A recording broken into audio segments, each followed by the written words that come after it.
So I'm going to tell you something that you're going to be amazed at. On October 24th, 2009, President Barack Obama declared swine flu a national emergency in the United States.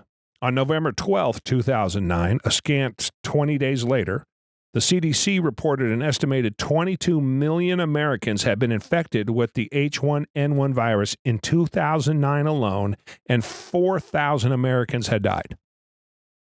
Now, more people were dead. More people were infected than we have today. The president of the United States at the time declared a national state of emergency, the same as this president did. Not a single place closed down. Yep. No commerce was interrupted whatsoever. I didn't have to sequester in my house.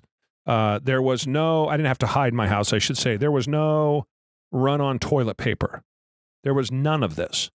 So if there's none of this, where does this come from? What's different? What's different? So I know what I think is different. And again, I always have to say I am apolitical. I hate the government, both sides of it. The only difference to me that I can see is who the president is and what the media has become. I think I read I meant to keep it and I couldn't find it for the podcast. So I'm going to go from memory. That as of Saturday morning, there was something like 2 billion headlines that had coronavirus in them in the last 10 days. Okay? And again, anybody that watches the news objectively, Fox or CNN or any of the rest of it, it is clearly dump on the administration time, dump on the president time.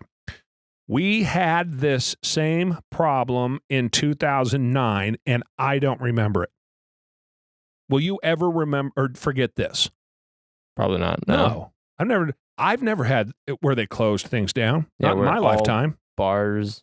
Yeah. When I was your age at closed. 27, they didn't close shit. I can't even fathom that they're able to do this. Yeah. It's so outside of the mainstream. I can't even fathom they have this ability. This is what scares me. But back to my point.